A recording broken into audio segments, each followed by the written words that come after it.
Now the question is, the queue is implemented using an array such that NQ and DQ operations are performed efficiently. Each of the following statement is correct and refer to the number of item in the queue. ठीक है. Now NQ और DQ दो operations हम के लिए यहाँ पे हम डिस्कस कर रहे हैं. n नंबर ऑफ क्यू को आइटम्स को रिफर कर रहे हैं क्यू में. Both operation can be performed in order of n time. ठीक है, मतलब जब हम क्यू डेटा स्ट्रक्चर की बात करते हैं तो क्यू डेटा स्ट्रक्चर के केस में जब भी हम एनक्यू करते हैं और डीक्यू करते हैं, फॉर एग्जांपल यहां से मैं एनक्यू कर रहा हूं और यहां से मैं डीक्यू कर रहा हूं, तो दोनों ऑपरेशंस वो कितने टाइम में होते हैं, द क्वेश्चन इज ये दिस. तो यदि एक एलिमेंट मैंने कोई इंसर्ट किया, लेट्स सपोज ए, तो कांस्टेंट टाइम लगा. दो लगा तो दो एलिमेंट. उसी तरह से एक एलिमेंट को डिलीट करा तो कांस्टेंट टाइम लगा. दो एलिमेंट को डिलीट करा तो उसके अकॉर्डिंग टाइम लगा.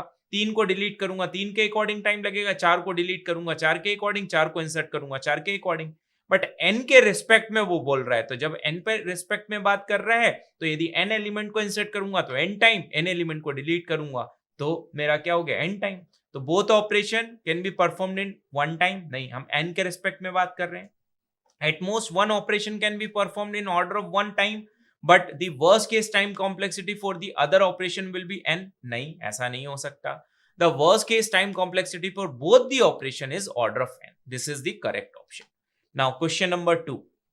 The question number 2 is circular queue हमें given है, implemented using singly linked list. ठीक है, मतलब सर्कुलर क्यू है मेरे पास में. सर्कुलर क्यू ऑलरेडी आप सबको पता है कि सर्कुलर क्यू में हम क्या करते हैं, यहाँ पर सर्कुलरली पर्टिकुलर एलिमेंट तक हम पहुंच जाते हैं, मतलब फ्रंट में हम वापस से मूव कर जाते हैं. और सिंपली सिंगली लिंक लिस्ट के थ्रू इसको इम्प्लीमेंट किया है.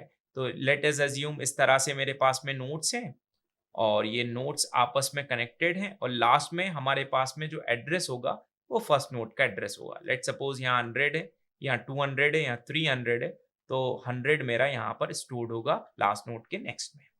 Question is, we maintain exactly two pointers, front and rear, pointing to the front node and rear pointing to the rear node. मतलब this is a rear और यहाँ पे ये जो होगा मेरा, ये क्या होगा मेरा फ्रंट. तो एक फ्रंट को पॉइंट कर रहा है, रियर पे पॉइंट कर रहा है. Which of the following statement is are correct for the circular queue so that insertion and deletion operation can be performed in order of one time, that is a constant time. मतलब ये बोल रहा है कि दोनों operations को हम constant time में कर सकते हैं. तो कौन सा इन दोनों में से स्टेटमेंट करेक्ट है? Statement number 1 is next pointer of front node point to the rear node. मतलब front node, this is a front, this is a rear, तो इसका नेक्स्ट पॉइंटर मतलब ये किसको पॉइंट करेगा? ये तो नेक्स्ट नोड को पॉइंट करेगा, ना कि रियर को. तो ये स्टेटमेंट तो गलत हो गया, स्टेटमेंट ही गलत है.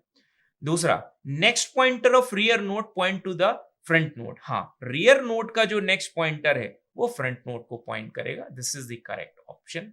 तो option number B is correct in for this question. ठीक है.